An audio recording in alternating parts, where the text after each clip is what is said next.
한국지방행정연구원이 고품질의 연구 성과를 국민 여러분 가까이 전합니다. 네, 안녕하세요. 한국지방행정연구원의 자치분과 제도실장을 맡고 있는 최인수입니다.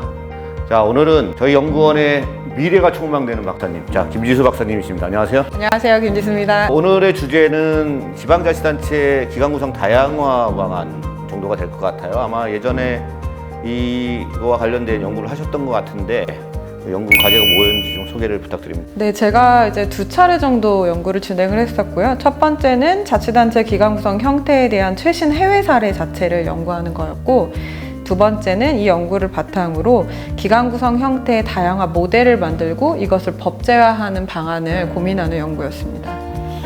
이제 딱 제목을 들으면 알 듯 말 듯 뭐 이런 생각이 좀 들어요. 생소한 개념일 수도 있을 것 같아서 지방자치단체 기관구성 다양화라고 하는 것이 뭔지 좀 쉽게 좀 설명을 좀 부탁드립니다. 기관 구성 형태의 다양화다라고 하면은 그 지역 자치단체가 지역에 맞는 기관 구성 형태를 선택할 수 있게 되는 거예요. 따라서 기관 구성의 형태가 다양해지는 거겠죠. 그러니까 지금은 지방자치단체는 저희가 단체장을 선출하고 지방이 두 가지가 이제 하나의 지방자치단체를 구성을 하는데 그거 위에 다른 것이 존재한다라고 하는 맞습니다. 거죠. 예를 들어서 단체장을 선출하지 않고 의회가 간접적으로 단체장을 만들 수도 있고, 또 현재의 기관 구성 형태보다 조금 더 단체장의 권한을 분산하는 방식으로 가는 것도 다양화의 한 유형이 될 수 있습니다. 지방자치법 제4조에 보면은 기관 구성에 대한 특례가 이제 나오게 됩니다. 즉 지방자치단체가 각 지역에 맞는 기관 구성의 형태를 이제 선택하거나 또는 만들 수 있게 된다는 것이고, 이에 대한 내용을 특별법을 통해서 만든다라고 보시면 되겠습니다. 왜 필요한지 그 필요성에 대해서 조금만 더 설명을 부탁드립니다. 자치권의 종류는 한 4가지 정도로 구성이 됩니다. 뭐 인사자치권, 또 재정에 대한 자치권, 뭐 등등 다양한데, 이 중에 하나가 이제 기관 구성에 대한, 즉 구성자치권을 말을 합니다.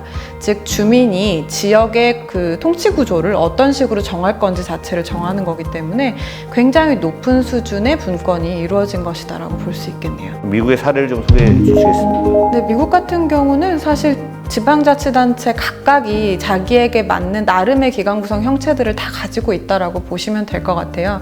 크게 이제 기관 구성의 유형은 한 2가지 정도로 나눌 수 있는데요.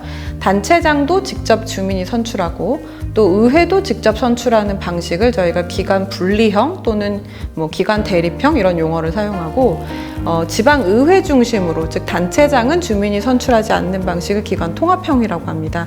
그래서 이 큰 2개의 흐름 안에서 굉장히 다양한 유형들이 만들어지고 있다고 볼 수 있는데요. 양 유형의 어떤 장점들을 취하고 또 단점은 좀 이제 줄이는 이런 방식으로 혼합형이 점차 늘어가고 있다고 보시면. 미국에도 그것이 다 3가지가 존재하는 건가요? 네, 맞습니다. 굉장히 다양한 유형이고요. 예를 들어서 어떤 지역이 초기에 가지고 있는 형태랑 좀 다른 형태로 변형이 되기도 합니다. 예를 들어서 지역의 경제가 많이 어려워서 선출직을 많이 뽑기가 어렵다라고 하면은 그렇지 않은 방향으로 이제 기관 구성 형태가 바뀌기도 하고요. 반대로 어떤 견제와 좀 균형이 필요하겠다라고 한다면 선출직의 수를 더 늘릴 수도 있습니다. 예를 들어 뭐 감사관, 재정관 이런 분들까지도 선출하게 만드는 거죠. 또 만약에 전문성이 좀 부족해서 이런 것들을 얻고 싶다라고 하면은 책임행정관 혹은 뭐 시티 매니저 이런 용어를 쓰는데요. 전문 경영인을 고용을 해서 집행부를 관리하게 하는 이런 형태들도 나타나게 됩니다. 네, 영국 사례도 좀 소개해 주시겠습니까? 네, 미국과 좀 다르게 영국은 기본적으로 의회를 중심으로 하는 국가라고 보시면 되겠습니다. 그래서 우리처럼 단체장 따로 의회 따로 만드는 것이 아니라 의회 자체가 스스로 집행부까지도 역할을 하는 그런 구조가 가장 전통적인 형태로 다 통일되어 있는 형태였었는데요. 로컬리즘이나 또 다양성 이런 부분에 대한 것이 강조가 되기 시작하면서 99년도에 처음으로 이제 런던에서 시장을 직선제로 뽑게 됩니다.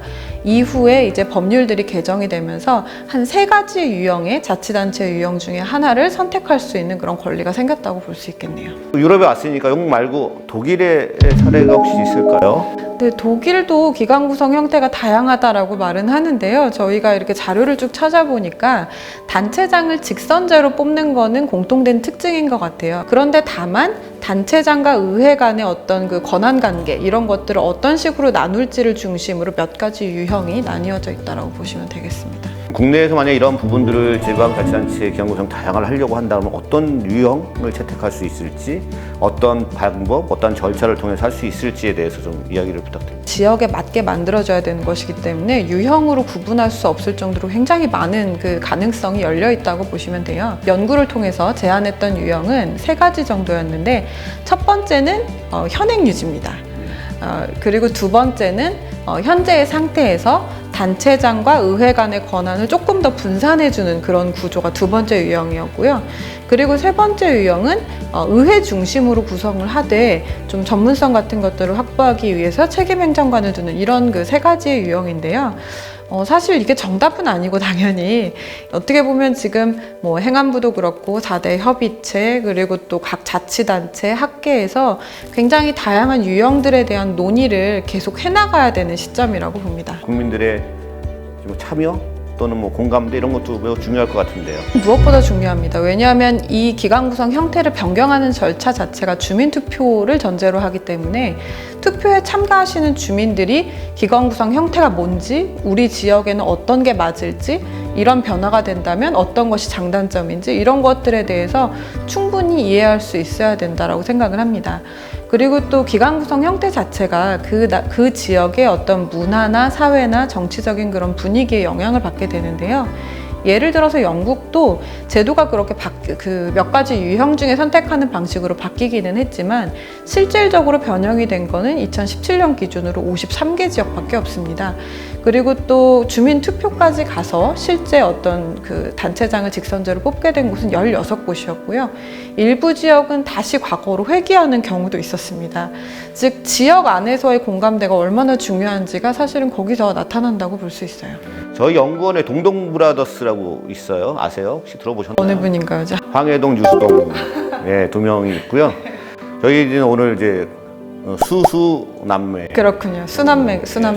우리 김진수 박사님 다양한 과제하고 계시고 이번에 지방자치단체 기관구성 다양화와 관련된 과제에 대한 소개와 아울러 여러 가지 말씀들을 해주셨습니다. 여기 지금 한 20여 분 계시는데 혹시 여기에서 궁금하신 거 있으면 좀 들어보는 시간 잠깐 갖도록 하겠습니다. 그 기관 구성 다양화가 무엇인지 혹은 그 용어 자체가 낯선 분들이 사실 더 많을 거예요. 이 이야기가 처음 시작이 된 뿌리가 어떻게 보면 학계와 또 정책적 차원에서의 논의에서 먼저 시작이 됐기 때문에 어떻게 보면 시민분들한테 이게 어떤 것이고 이 부분에 대해서 같이 고민해보자 라고 지금 제안을 드려야 되는 그런 단계다라고 저는 생각을 합니다. 근본적으로는 우리가 자치권이라고 말을 하면 이야기되는 것이 많잖아요. 뭐 예를 들어서 재정적인 부분을 우리 스스로 해야 된다. 또 그 지역 공무원분들에 대한 어떤 인사나 조직 같은 것들을 우리 스스로 해야 된다. 이런 굉장히 많은 이제 논의들이 있는데요. 통치 구조에 대한 자치권이라는 것은 사실 굉장히 높은 수준의 자치권입니다. 그런데 지역의 상황에 따라서는 과연 이렇게 많은 선출직의 의원들을 혹은 뭐 단체장까지를 이렇게 운영하는 것이 적합할까 하는 것을 내면적으로 사실 고민할 수도 있는 거거든요. 그런데 이 부분에 대해서 법적인 가능성이 열려있지를 않으면 그 다른 대상 자체를 고민해 볼 수가 없는 상황인 거예요. 그래서 어떻게 보면 지금 당장은 뭐 필요성을 느끼는 곳이 없을 수도 있겠지만 향후에 어떤 그런 구성에 대한 그 아이디어를 새롭게 논의할 수 있는 가능성을 열어줬다는 측면에서 저는 이 법률도 의미가 있고 오늘의 논의가 좀 의미가 있지 않을까라고 생각합니다. 지금까지 수남매 우리가 촉망받는 우리 연구 박사님 김지수 박사님 모시고 이야기 나눠봤습니다. 이상으로 지방자치단체 기관구성 다양화에 대한 소개를 마치도록 하겠습니다. 고맙습니다.